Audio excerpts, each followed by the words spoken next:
देखिए, जो मेरे विरोधी हम बोला करते थे कि ये बाहरी है और एक बार जीतने के बाद क्षेत्र में नहीं आएगा, उन्हीं को ये जवाब है। मैंने पहले भी बोला था कि जब भी मुझे मौका मिलेगा, जब लोकसभा चल रहा होगा तभी, जब मुझे मौका मिलेगा मैं अपने क्षेत्र में अपने दौरे का सिलसिला जारी रखूँगा, ताकि जनता के बीच, अपनी जनता के बीच जाकर के जो भी समस्याएं मेरे संज्ञान में आएंगी उनको सुलझाने का प्रयास, उसके समाधान के लिए मैं हमेशा प्रयासरत रहूँगा। आज का जो प्रोग्राम था थोड़ा सा लेट हो गया, क्योंकि पटना में हमारे जो दफादार और हमारे जो चौकीदार भाई लोग हैं वो लोग अनशन पर थे और बहुत ज़रूरी था कि उनसे मिल करके उन सबको आश्वासन दी जाए, उनको सही स्थिति बता करके उनके अनशन को तोड़वाया जाए। उन्होंने मेरी बात को सुना, समझा और समझने के बाद उन्होंने अपने अनशन को उन्होंने तोड़ा। उसके बाद मैं जब से आया हूँ, मैं लगातार क्षेत्र में हूँ। कुछ घटनाएं हो गई थी जहाँ जाना बहुत ज़रूरी था। उसमें से जो एक घटना है गिद्धौर प्रखंड में, जहाँ सीआरपीएफ के अर्धसैनिक बल के जवान अजीत पांडे जी की सड़क दुर्घटना में मृत्यु हो गई थी। उसमें एक समस्या मेरे संज्ञान में ये आई घूमने के द्वारा कि उनकी जो छोटी पुत्री थी उनको बचाया जा सकता था, लेकिन वहाँ के जो गिद्धौर अस्पताल है, वहाँ के कुछ जो प्रभारी हैं जिनके इस चीज़ को सीरियसली नहीं लेने के कारण उस बच्ची की मृत्यु हो गई थी। इस बारे में मैंने सिविल सर्जन साहब से बात किया है और मैंने बात की है कि आप इसको देखें और देख करके आप मुझे 1-2 दिनों के अंदर सही यथास्थिति बताएं कि आखिर ऐसा क्यों हुआ, ऐसी लापरवाही क्यों हुई और आगे से इस तरह की कोई लापरवाही गिद्धौर के अस्पताल में नहीं होगी। इसके अलावा हम लोग बनझुलिया में गए थे, जहाँ पे बनझुलिया हरिनारायण गाँव में गए थे, जहाँ पे वज्रपात से नीतीश कुमार मंडल जी का देहांत हो गया था। उनको प्रशासन की तरफ से कोई मदद नहीं मिल पाई थी, लेकिन वहाँ जाने के बाद और प्रशासन से बातचीत करने के बाद आपको बताते हुए हर्ष हो रहा है कि बीडीओ और सीओ दोनों लोगों ने वहाँ जा कर के उनके घर पे वहाँ परिजनों से मुलाकात की और हर संभव मदद का आश्वासन दिया। इसके अलावा हम लोग और जगह क्षेत्र में एक प्रशिक्षण कौशल विकास केंद्र का हम लोगों ने उद्घाटन किया, जो प्रधानमंत्री विश्वकर्मा योजना के तहत है, ताकि जो भी युवा हैं जो माइक्रो लेवल पे, माइक्रो स्केल पे काम करते हैं, उनको प्रशिक्षण के लिए एक बहुत अच्छी जगह बनी है झाझा में, जहां प्रशिक्षण लेने के बाद वो अपना आमदनी बढ़ाने के बारे में, चाहे वो अपनी नौकरी के द्वारा हो या फिर रोजगार के द्वारा हो, जिसमें सरकार की तरफ से ऋण की भी सहायता की जाएगी, ऐसी जगह पर गए। मेरा जो पहले 2 दौरों में जो मुद्दा था पानी का, खास करके पेयजल और सिंचाई का, इस बारे में भी मुझे प्रशासन से अपडेट लेना था, लेकिन डीएम साहब यहाँ मौजूद नहीं है, किसी ज़रूरी मीटिंग के कारण उनको पटना जाना पड़ा है, तो ये अपडेट अगली बार में मिलेगा।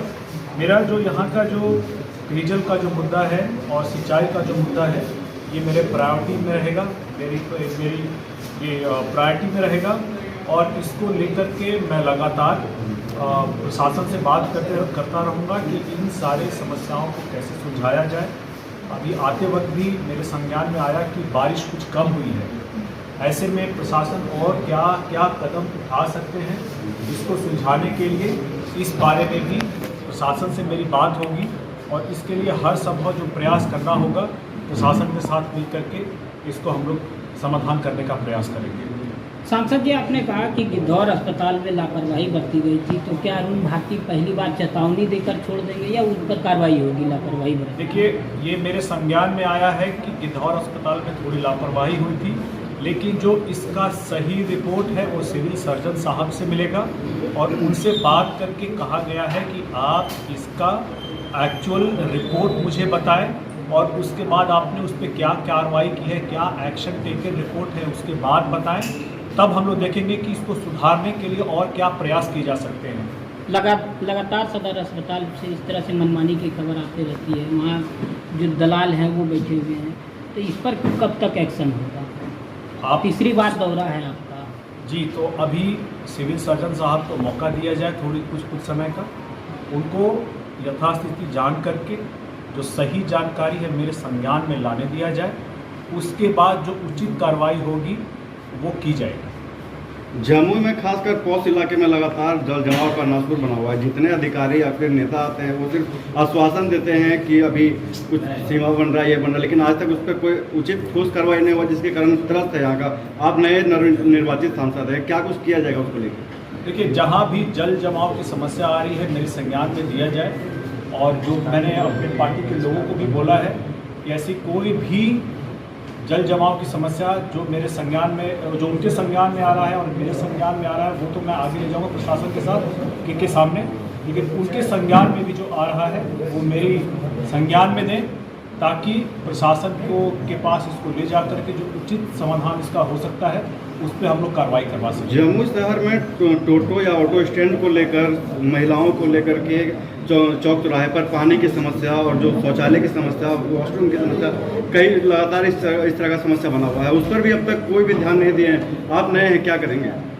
एकदम इन सारी समस्याओं पर ध्यान दिया जाएगा, और आप अच्छा है कि आप सब इन सब चीज़ों को मेरे संज्ञान में ला रहे हैं। मैं ये भी कहूँगा कि ऐसे जहाँ जहाँ ऐसी समस्याएं आ रही है, अगर उन लोगों के द्वारा एक लिखित आवेदन भी मिल जाता तो उस पर कार्रवाई करने में मुझे आसानी होती, लेकिन बहरहाल आपने मेरे संज्ञान में दिया है, मैं इसको अपनी पार्टी को लगा करके इसको मैं कैसे समाधान हो सकता है उस पर हम लोग कार्रवाई करेंगे।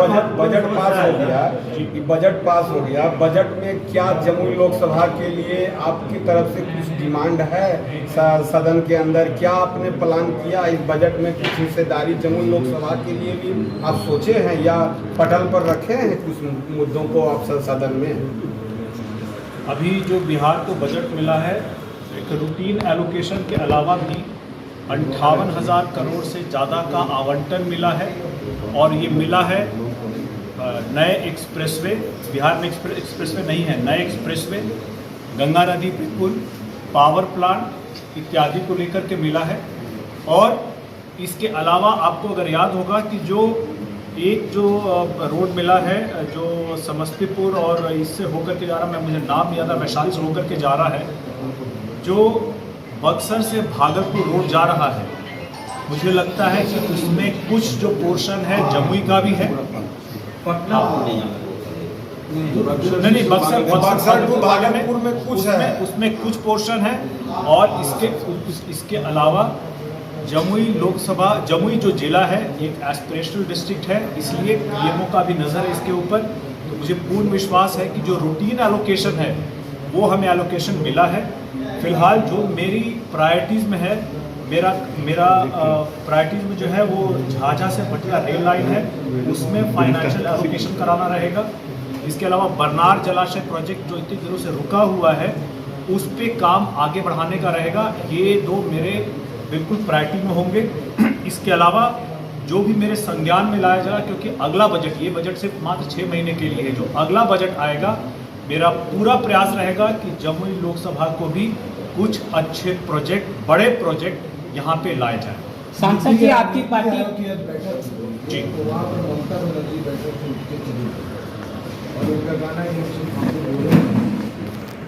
और फिर आज अगर नीति आयोग के बजट में नीतीश कुमार शामिल नहीं है, इसको आप कैसे ले रहे हैं? जब दो सीएम बिहार के नहीं जा रहे हैं बैठक में, अपने रिप्रेजेंटेटिव को भेज रहे हैं, या फिर ममता बनर्जी का जो एक्शन आया है, तो इसको आप कैसे लें? देखिए, ममता बनर्जी जो बैठक में गई थी और उन्होंने कहा कि बोल्ड नहीं देगा, इससे मैं सरोकार नहीं रख सकता हूँ, क्योंकि नीति आयोग में जितने भी सदस्य होते हैं उनको अपना पक्ष रखने का उचित समय और पर्याप्त समय दिया जाता है। नीति आयोग से इस देश की दशा और दिशा, पॉलिसी फॉर्मुलेशन में जो एडवाइजरी है वो तय की जाती है, जो इसके बाद सरकार उसके साथ में एक्ट, कानून, बिल्स लाती है और कानून बनाती है। ऐसे में मैं इस बात को नहीं मानूंगा कि उनको बोलने नहीं दिया गया है।